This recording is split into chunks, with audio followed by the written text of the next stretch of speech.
the vast and dark tapestry of Warhammer 40k, one name shines like a beacon of unwavering loyalty and indomitable spirit. Nathaniel Garro. His life, forged in the crucible of the Horus heresy, paints a portrait of devotion to the Emperor of mankind that defies the treacherous currents of betrayal and heresy. Beginning his journey as a battle captain of the Death Guard Legion's 7th Great Company, Garro's path would veer dramatically from that of his traitorous brethren, leading him to serve as the trusted agent of Malcador the Sigillite, the Regent of Terror. Ultimately, his odyssey would reach its zenith with his leadership of the Knights Errant, a valiant band of Space Marines from various legions who clung steadfastly to their loyalty to the Emperor. Furthermore, Garo played a pivotal role in the founding of the Grey Knights chapter and the birth of the Inquisition. This tale delves deep into the life and profound significance of Nathaniel Garro, often regarded as the first true martyr of the Church of the Guard Emperor. Now, the model that I'm putting together here is a model that I have always wanted to purchase, and with a little bit of bravery I decided I'm going to take the hit. I'm going to spend, I think it was like what, £54, £56 on one singular Space Marine basically. This is a display model from Forge World. I believe you can play him within games, but for me he is going to be my little project, my little piece of desire, because I am a Grey Knights collector. I'm absolutely fascinated with the character of Nathaniel Garro, and I really hope that you'll join me today on this story as I go through building the model and talking about the life and the lore and the absolute insane story that is Nathaniel Garro. So this is a Forge World model, which means it is cast out of resin, and that means that I'm going to have to give him a bit of a bath because it has release agent on it, which basically means things will struggle to adhere to it. So getting paint on will be a struggle, getting glue on will be a struggle. So that's what we've done here. I've just used some lukewarm water, so nothing too hot so it doesn't melt the resin or warp it, with a little bit of washing up liquid into a bowl, washing round, and then use something with a slightly abrasive surface. So I've used a washing up sponge. You can use a stiff brush or a toothbrush, preferably really, or some sort of like hard pipe cleaner. That will get the release agent off. I did this 2 times over just to make absolute certainty, and then I used super glue later on to bond everything together. So with that being said, let's continue with the tale and the lore of Nathaniel Garro. Nathaniel Garro's origins trace back to Terra itself, within the techno-barbarian realm of Albia on the vast continent of Europa. He was among the few selected Terran-born Astartes of the 14th Legion, originally known as the Dusk Raiders, a title embodied of their signature strategy of launching nightfall assaults on their adversaries. Garro's initiation into the Legion transpired prior to the discovery of Barbarous, the homeworld of the 14th Legion's eventual Primarch Mortarian. In those early days, the Dusk Raiders' distinctive armour featurized no verdant trim. Instead, it bore a sombre white hue with deep crimson adorning their right arm and shoulders, symbolising their allegiance as the Emperor's unrelenting and unstoppable right hand. As the Great Crusade dawned with the Emperor at the helm of the campaign to unify the galaxy, the Emperor journeyed to find and reunite his scattered sons, the lost pools of humanity and its societies. He entrusted each Primarch with command over Astartes' forces, moulded in their own image. The crucial moment arrived during the discovery of Mortarian, the future Primarch of the 14th Legion on Barbarous, signifying the transformation of the Dusk Raiders into the Death Guard Legion, named after the band of warriors Mortarian fought with to overthrow the lords of Barbarous. However, as Mortarian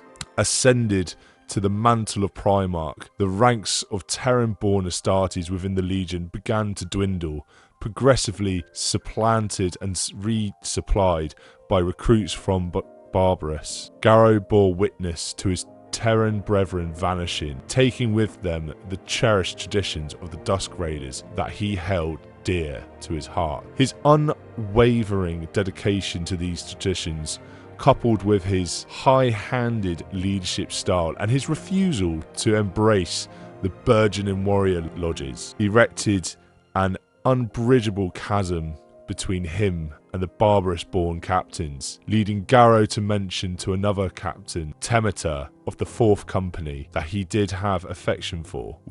We are fighting a crusade, Temeter, not hosting a popularity contest. In which the other captain, Temeter, jokingly retorted, "Speak for yourself.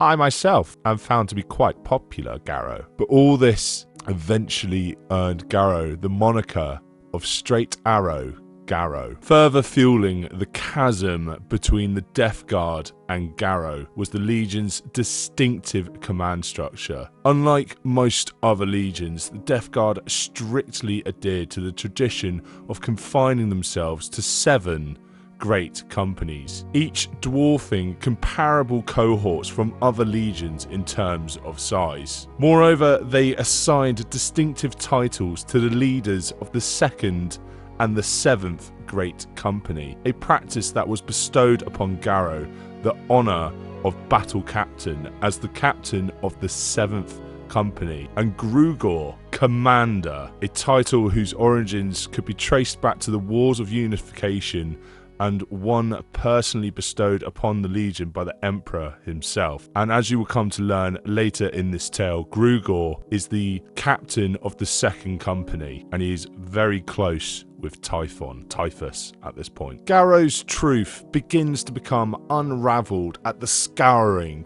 of Istvan III, when the Legion of the World Eaters, Death Guard, Emperor's Children, and Sons of Horus was sent to the region to reclaim it from the local guard and Imperials that had apparently turned turncoat on the Imperium and the Emperor of Man. On one of the early engagements, Garo came face to face in melee combat with a Warsinger, potentially a Slaneshi demon or something that could later have become or been involved with Slanesh. Though the books never outright said this, so, you know, that's just my own little additive. I reckon the Warsinger was a... Anyway, tangent. Where was I? This Warsinger is a creature of immense power that used sound as its weapon and took the right leg from Garo. After the engagement, Garo is sent to a ship of apparent little consequence, a frigate named Eisenstein. It was here that Garo's path away from the Imperial truth, that there is no gods upon the earth or in the sky, and his move towards religion and belief that the Emperor of Man truly is a god amongst men. So I'm going to be doing something a bit different with this whole lore video. As you can see up in the top left corner, there is my wet palette. Now on there, I'm going to be showing you pretty much every paint that goes on there. I'm going to try and remember to label them and tell you what I'm using. But let's just say to begin with, I'm starting with a mix of black and white ink. Now I've made it as dark as possible because I want this to flow into a lot of the recesses and to really get down and to be my deepest shadow. Obviously we'll be leaving some areas where the black base coat is showing through, but for the most part I really want to get this grey on there, make it nice deep saturated colour that I can then build up on, because after that I'm going to be using Skaven Blight Dinge, Eshin Grey, and then be mixing them all around with sort of a Mechanicus Grey as well later on. That's what I'm going to be using for the armour, and I do try something a little bit different later on, but we'll cover that when I get there. Anyway, back to the lore. If you want to change the universe, then change yourself, for this galaxy needs traitors.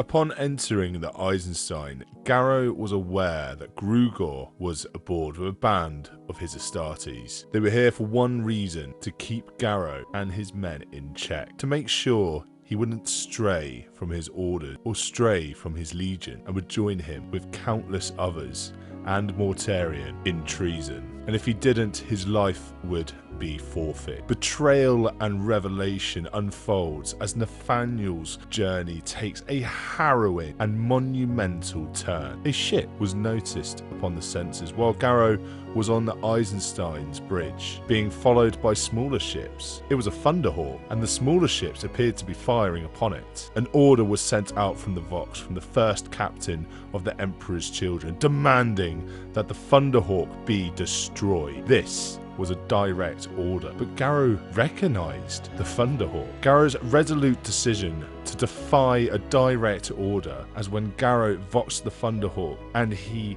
clarified that he did know the occupant, a battle brother from the Emperor's children, Captain Saul Tarvitz, a man Garo knew to be of high esteem and loyal to the Emperor. But Tarvitz had one word to speak, one that would start a chain of events that would open Pandora's box and reveal its nasty head. The Emperor had been betrayed. Betrayal was the word. His unwavering commitment to unearthing the truth and his fidelity in the Emperor drove him to make the morally righteous choice, regardless of the potential repercussions, following a climactic confrontation with Commander Grugor and a shocking revelation that Grugor and his men, along with some of the naval personnel, were loading the Life Eater virus into shells, and they were destined for the planet, upon which below there was Astartes of all legions, all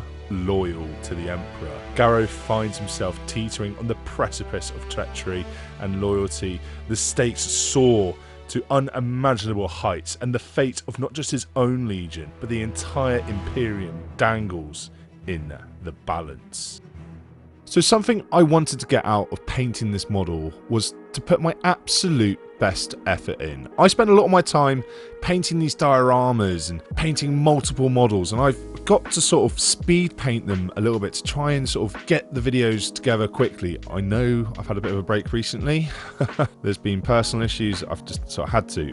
Not the time or the place. So the thing I wanted to do with this was to really take my time and enjoy the painting process and try new techniques to try and level up my painting. So I put Basilicum Grey, which is a contrast paint, over the base layer, mid layer, and then some of the highlighting that I'd done.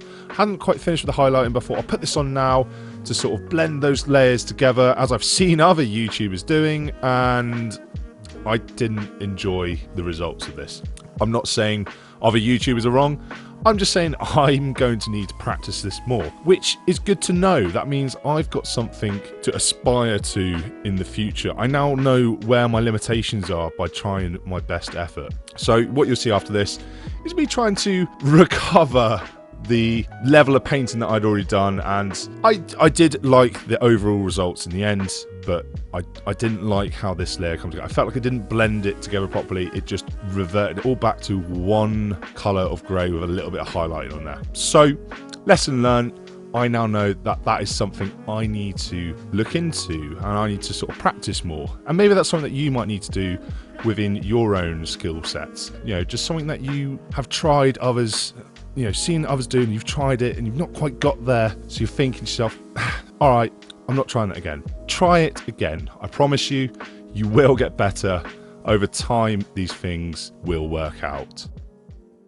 So what was this confrontation that happened between Grugor and Garo upon the Eisenstein? And who is Caleb Aram, a mere mortal and servant of the Death Guard? Upon unearthing the nightmarish cargo concealed aboard the Eisenstein, Garo forcibly confronted with the grotesque depths of treachery that have ensnared his fellow legionnaires.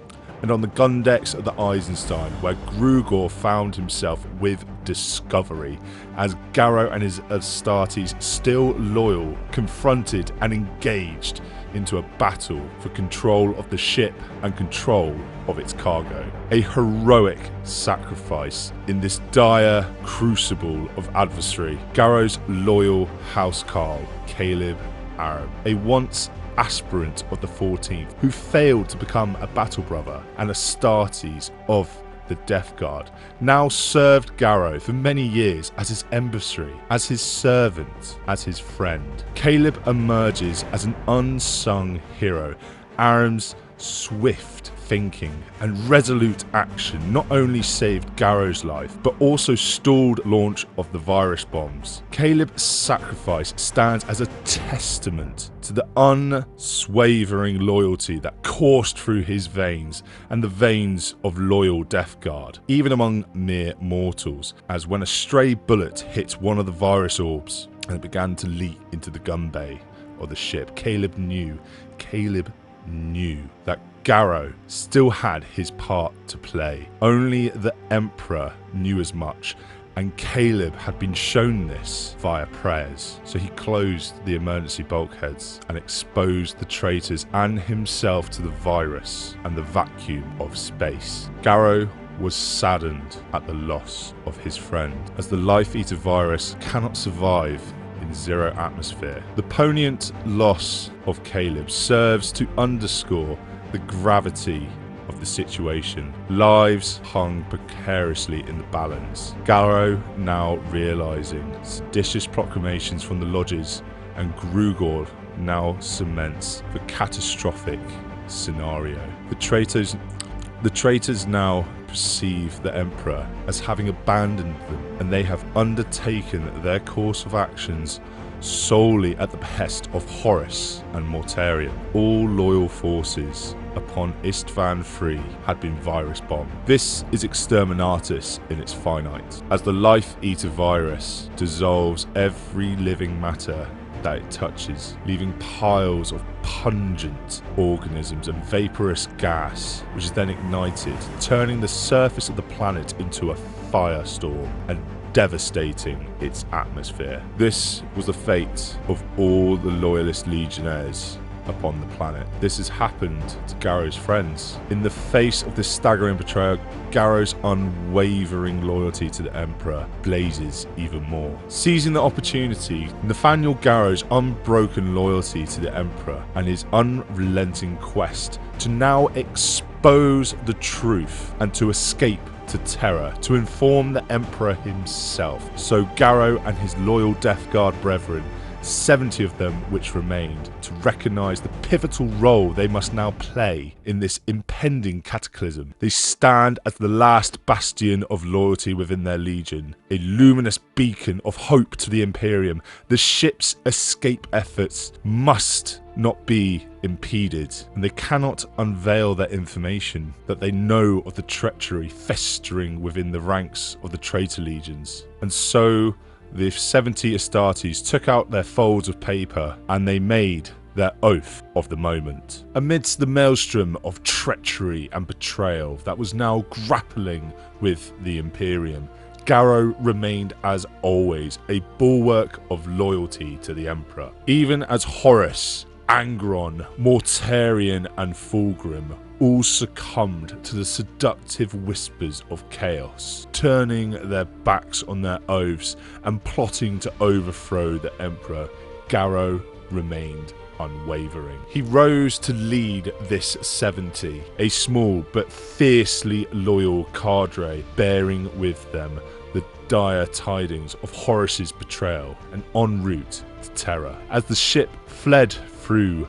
the Imperium, it was already known that warp storms were causing havoc, but they knew they must travel on. A force silently crept upon the ship, searching, probing, lusting to uncanter its force, seeking new desires, looking for ways to grow, infest, corrupt, disease. Nurgle, grandfather of all plague and abhorrent beings, gazed momentarily upon the ship, grasping at it as it slipped through the warp with all its new potential. The bodies that still lay in the gun deck, festered and melted by the Life Eater virus, began to twitch. On discovery of this, Garo and his cohort had a new danger to face, one that had never been seen or faced by the Astartes before. Plague Marines of Nurgle, the corrupted remains of Grugor and his men, now the perfect vessels for Nurgle's new idea of having an army of pestilent, bloated, pus-spilling soldiers, and Nurgle seized his chance. The battle warred hard and overwhelming for Garo and his forces. The newly revived men could take the blow after blow after blow without even acknowledging the wounds, almost reveling in the pain it should have been causing. Garo became locked in a fight with Grugor, and now saved by the saving act of his close allies, Decius, an original member of Garo's command cohort. But Decius was wounded by a plague knife Grugor now bore. Garo managed to surmise from Grugor's constant gloating, something he'd always done too much of, that the source of his power was coming from the warp, and he commanded the ship to be crashed from the warp immediately.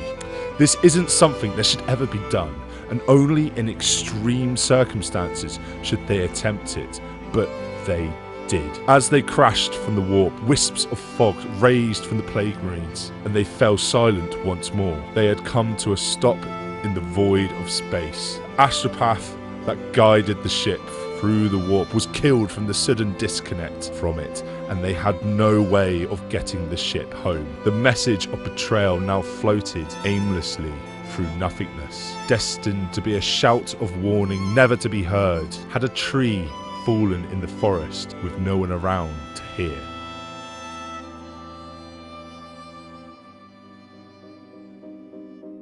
But they were saved. By ejecting the warp core and detonating it, they created a flare that anybody could see. Friend or foe, the risk had to be taken, as the explosion could be seen in the localized warp area. To their surprise and luck, a flurry of ships, no, a damned armada, began to appear around them. The Imperial fists had answered the call. Garo was taken to the command of the Fists and brought before Rogal Dorn himself, the Primarch of the Imperial Fists. And at first, he was not impressed. Rogal Dorn was angered by the news that a battle captain and Astartes dared to even suggest that his brothers, Horus, Angron, Mortarian and Fulgrim, would dare to turn their backs on the crusade and their father, the Emperor. But eventually he did listen. Rogal Dorn instructed Garo that he, not Garo,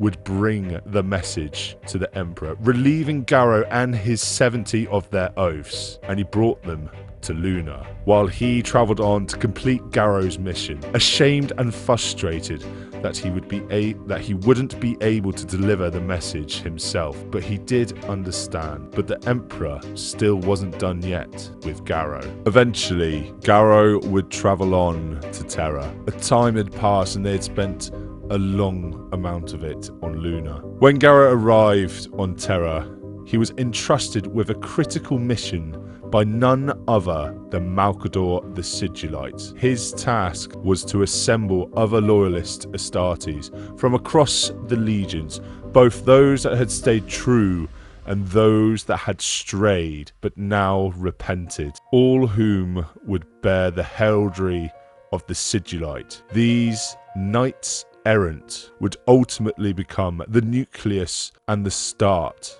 of the Grey Knights chapter, serving as a precursor to the formidable Inquisition. The gathering of these 7 steadfast warriors hailing from different legions, the sons of Horus reclaimed the namesake of Lunar Wolves, Raven Guard, Night Lords, Ultramarine, Dark Angels, Space Wolves and World Eaters, unified by their unwavering devotion to the Emperor. This represents a pivotal turning point in the sprawling narrative of the Horus Heresy. They constitute the core of Malcador's Covenant, the Knights Errant, tasked with undertaking clandestine missions to shield the Imperium from internal and external threats. Their initial base of operations was Luna, before it moved to the moon of Titan. As they returned to Luna, Garo and his fellow Knights Errant eagerly anticipated their first missions, bestowed upon them by the sigillite himself. These missions will transport them to the darkest recesses of the galaxy, unveiling treachery, heresy, and Xenos dangers that threaten humanity's existence. Each Knight Errant brings their unique skills, experience, and resolute loyalty to bear on their shared mission, rendering them a formidable force against the malevolent forces of chaos and betrayal. The Imperium, still reeling from the seismic shockwave of the Horus Heresy, benefited profoundly from the Emperor's foresight in establishing this clandestine organisation. The Knights Errant would emerge as an invaluable asset in safeguarding the Imperium and eradicating the corruption that threatened to consume it. As Garo and his fellow Knights Errant stand before Malcador the Sigillite, ready to receive their maiden mission, they are acutely aware that they represent the Emperor's final line of defence against the encroaching shadows. The destiny of humanity rests squarely upon their shoulders, and they are resolute in discharging their duty, no matter the personal cost. The galaxy may be grim and treacherous realm, but the Knights Errant are primed to confront its challenges head on, for they are the Emperor's chosen champions in the shadowed era of the Horus Heresy.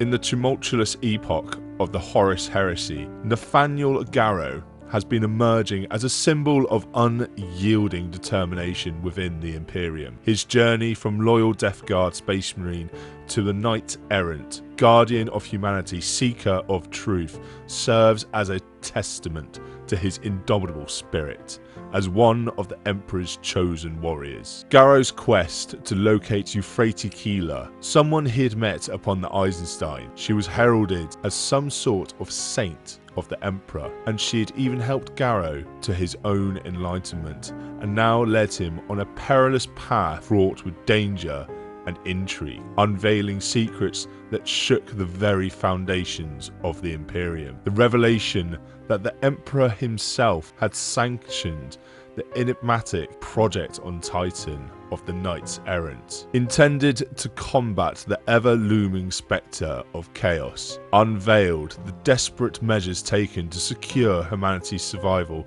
His encounter with Keeler, now elevated to status of a living saint, further underscored the shifting beliefs within the Imperium. The ascent of Emperor worship and the extraordinary powers exhibited by Keeler had rendered her a target not only for those who feared her abilities, but also for Horus and his forces, who sought to exploit the burgeoning religious fever. Garo's commitment to the Emperor and his sense of justice impelled him to protect Keeler from the traitor operatives dispatched to assassinate her. With a showdown against a Vindicar assassin and agents of the Alpha Legion, somehow Garo's combat prowess and his determination to shield those who embodied hope and faith in the Emperor, Keeler's miraculous abilities, including her precognitive visions and healing capabilities,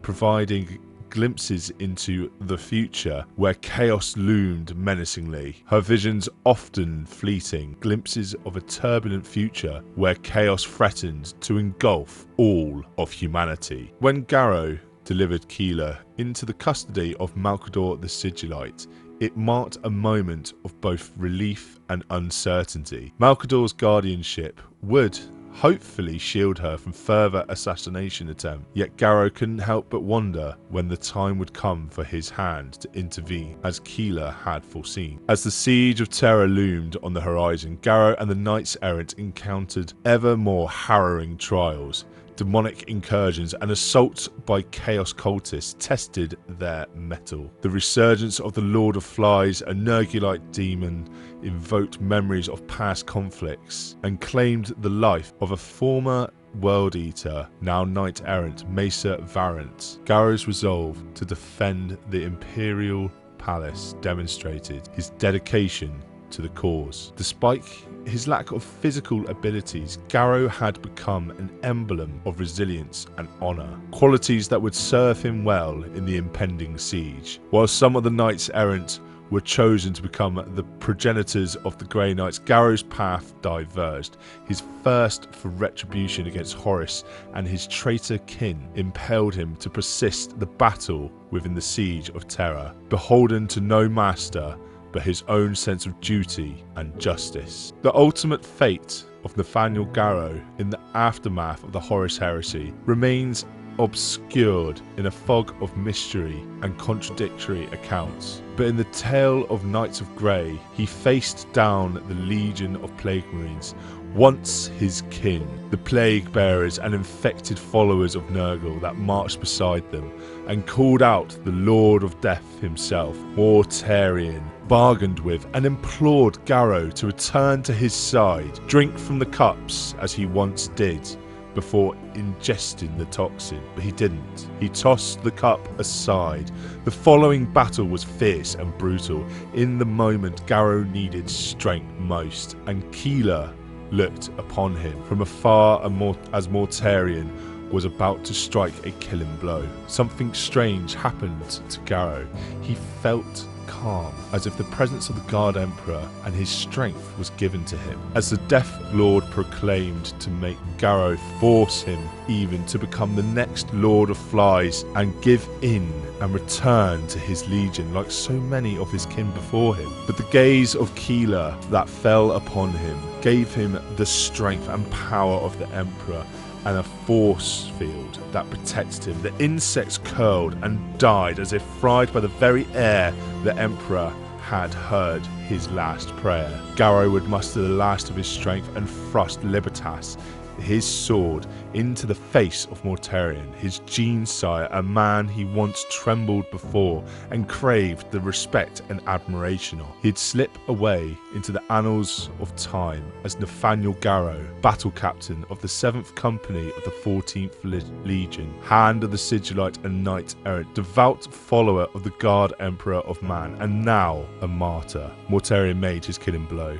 rendering the life from Garo, his once loyal battle captain, and in this, Mortarian shed his last of his humanity. Some celebrated Garo as an inarguable martyr of the Church of the Guard Emperor, while others spun divergent narratives regarding his post-heresy life. Whether he languished in captivity, pursued by a cure for Nurgle's rot, led an elite Astartes task force, or fell prey to possession by the Lord of Flies, the legacy of Nathaniel Garro persists as a symbol of loyalty, sacrifice, and unwavering devotion to the Emperor. In the grim and perilous future of Warhammer 40k, Garro's name endures as a beacon of hope and a poignant reminder that even in the darkest of times, the faithful of the Emperor will rise to defend humanity against the malevolent forces of chaos. Thank you guys for joining me on yet another